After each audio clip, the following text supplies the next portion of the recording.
मैं 4 पंक्तियां पढ़ता हूँ। कारण है, मैं देखो थोड़ी देर में मेरी जो विधा है वो बहुत नाजुक है, मैं गाऊंगा और जब मैं गाऊंगा तो आपको लगेगा कि लता मंगेशकर गा रहा है। तो मैं 4 पंक्तियां पढ़ता हूँ कि प्यार से बुलाया है तो प्यार लेके आया हूँ, कविता में अपने विचार लेके आया हूँ। प्यार से बुलाया है तो प्यार लेके आया हूँ, कविता में अपने विचार लेके आया हूँ। आपका आशीष मिले, मन चाहे फीस मिले, समस्याएं एक नहीं 4 लेके आया हूँ। वाह, पेमेंट में थोड़ा मेरा ध्यान रख लेना आप, किराए के पैसे उधार लेके आया हूँ, किराए के पैसे उधार लेके आया हूँ। और निवेदन करता हूँ, कहाँ जा रहे खसकी मत करो, एक जगह बैठे। और मैं निवेदन करता हूँ साहब, ऋतुराज भैया मेरे से कह रहे थे ये बढ़िया डॉक्टर है, अच्छा सा, और डॉक्टर उसमें कहे कि जिसका ऑपरेशन नहीं करना होता उसका भी कर देते हैं। नहीं, हमारे एक दादाजी थे, उनने दादी जी से प्रश्न कर लिया, बोले क्यों वो ये लेडीज उनका ऑपरेशन कौन करे? तो दादी जी बोली कि जेंट्स डॉक्टर करे। तो दादाजी बोले कि आंख पे पट्टी बांध के करते होंगे। ये उसमें के डॉक्टर। तो मैं 4 पंक्तियां और पढ़ता हूँ। ये कह रहे थे कि शिवपुर के लोग ताली वाली नहीं बजाते। मैंने कहा मैं शिवपुर के लोगों को इतने अच्छे तरीके से जानता हूँ कि अगर कविता पसंद नहीं आए तो कवि को पीछे ले जाके बजा देते। बढ़िया। मैं 4 पंक्तियां निवेदन करता हूँ। स्वागत है, स्वागत है। कि बच्चे भी बजाएंगे, बड़े भी बजाएंगे, नौजवान साथी मेरे संग झूम जाएंगे। वाह। बच्चे भी बजाएंगे, बड़े भी बजाएंगे, नौजवान साथी मेरे संग झूम जाएंगे। रात रात जाग लिख लाया हूँ कविता, आज ऐसे कैसे आप अपने घर भाग जाएंगे। और सुन लोगे अगर तुम भारत की कविताएं, कुंवारों के भी अच्छे दिन आ जाएंगे। और निवेदन करता हूँ साहब, ये बच्चे बैठे हुए हैं, बच्चों की बहुत सारी बातें हुई। मैंने तो आपके नगर में जैसे ही प्रवेश किया, मुझे कुछ बच्चे गाय भैंस चराते हुए मिले। मैंने एक लड़के से पूछ लिया, मैंने कहा तेरी भैंस दूध देती है? बोले नहीं अंकल जी, निकालना पड़ता है। अरे मैंने कहा इतने इंटेलिजेंट बच्चे हैं यहाँ पे, तो इनके पिताजी कितने इंटेलिजेंट हैं। मैंने दूसरे से पूछा, मैंने कहा तेरी शादी हो गई? बोले अभी तो पिताजी कुंवारे हैं। अरे मैंने कहा ये और उसका। भाई साहब तीसरे को मैंने एक राय दी। मैंने कहा बेटा तुम दिन भर गाय भैंस चराते हो, सुबह शाम 1-1 गिलास भैंस का दूध पी लिया करो, ये इस ब्राह्मण का आशीर्वाद है कि तुम एक दिन बड़े आदमी बन जाओगे। लड़का बोला अंकल जी, यदि भैंस का दूध पीने से कोई बड़ा आदमी बनता तो इसका पाड़ा उज्जैन जिले का कलेक्टर होता।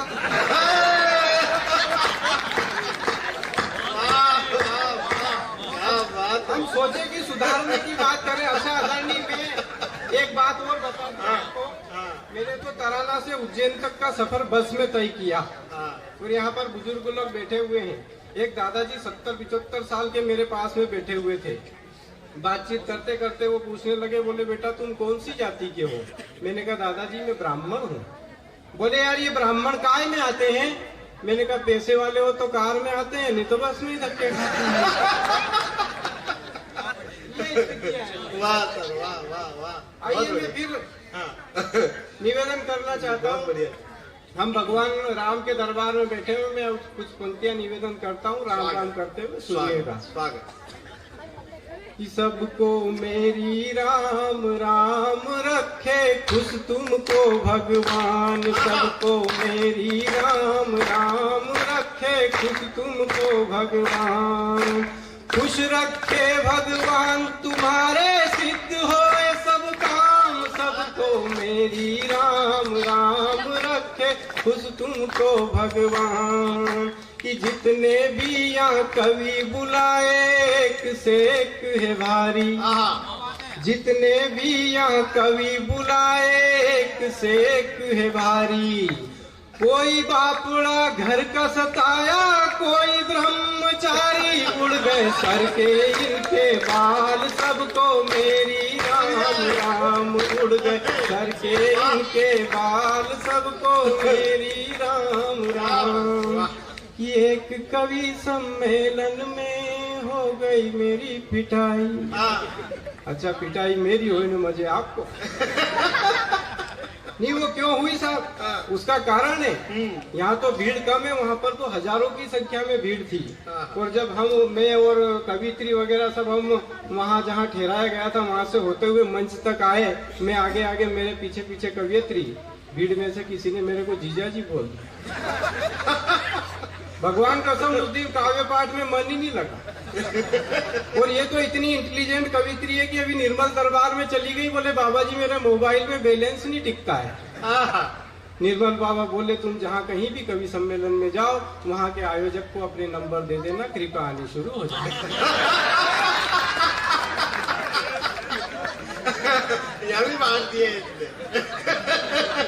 तो मैं पढ़ता हूँ कि एक कवि सम्मेलन में हो गई मेरी पिटाई। कवियत्री को छेड़ दिया और आ गया उसका भाई, पकड़े उस दिन से दो कान सबको मेरी राम राम। पकड़े उस दिन से दो कान सबको मेरी राम राम। बेटा तू कितने अच्छे से ताली बजा रही है यार, बहुत बढ़िया। दो इधर दो इधर दो इधर, 4 6 8 10 बच्चे, बहुत बढ़िया। बच्चे ही बच्चे इस गाँव में। महिलाओं की संख्या नहीं, नारी शक्ति यहाँ पर विराजमान है साहब। नारी को शक्ति का प्रतीक कहते हैं, पुरुष को सहन शक्ति का प्रतीक कहते हैं। ये समस्या है। मैं देखो, जब तक मैं क्या करता था, मैं जब कवि सम्मेलन में जाता था तो मैं हमेशा मेरी माँ के चरण स्पर्श करके जाता था। आज मेरी माँ इस दुनिया में नहीं है, लेकिन ये परंपरा आज भी जारी है। मैं पहले अपनी माँ के चरण छू के जाता था, आज बच्चों की माँ के चरण छू के स्थितियां हैं।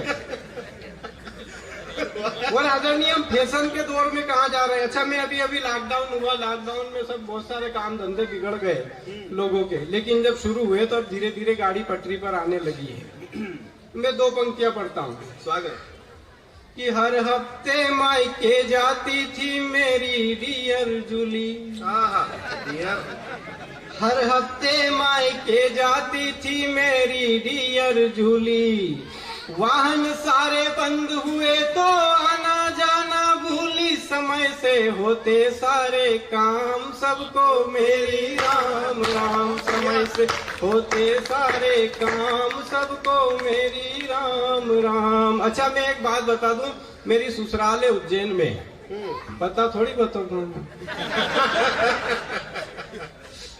और ससुराल उज्जैन में होने के नाते वहाँ पर मेरा अक्सर आना जाना होता है। जब भी 5-7 दिन लगातार कवि सम्मेलन होते हैं, मैं वहीं उज्जैन से अटेंड करता हूँ। अभी 6 दिन तक मैं वहीं रुका उज्जैन में। मेरी सासू माँ ने मुझे 6 दिन तक मेथी की सब्जी बना के खिलाई। और 7वें दिन बोले जमाई साहब, आपकी पसंद की कोई सब्जी हो तो बताओ। मैंने कहा आप तो मेथी का खेत बता दो, मैं वहीं जाके चली हूँ। तो क्या करें साहब। अच्छा, फिर 6-7 दिन रुकना हुआ। सासू जी पर एक प्लेट में कंकु चावल लेके आई और 50 का नोट रखा उसमें। तो मैंने कहा सासू जी मैं मुंह किधर करूं? बोले अपने घर की तरफ ही कर लो। ये स्थितियां। अच्छा साहब, मैं फिर मैं निवेदन करता हूँ, मैं प्रतिगीत से जोड़ना चाहता हूँ। अच्छा, हुआ क्या कि मैं कल परसों सब्जी लेने बाजार में गया। आप भी जाते होंगे बाजार में सब्जियां खरीदने। मैंने सब्जियों को लेकर के एक प्रतिगीत लिखा। तो मैं सब्जी वाले गया, वो ठेला लगा के बैठे रहते हैं, वो सब्जी पे पानी छिटक रहा। मैंने 3-4 मिनट वो दृश्य देखा, फिर उस सब्जी वाले से कहा कि ये होश में आ गई हो तो आधा किलो तोल दे। उसने जब अपना जो उसके मन की पीड़ा बताई, मैं आपको प्रतिगीत में सुनाता हूँ, सुनिएगा। कि बिका नहीं है एक भी आलू, बिका नहीं है प्याज, अरे जितना पैसा लगाया इसमें मिला न उसका ब्याज। क्या बात। कि छोरा सब्जी बेचन वाला, कि छोरा सब्जी बेचन वाला रे बेचे बैंगन काला काला रे, छोरा सब्जी बेचन वाला रे बेचे बैंगन काला काला। इसकी मती गई थी मार जो खोली सब्जी की दुकान, के छोरा सब्जी बेचन वाला सुखी भिंडी बिचारी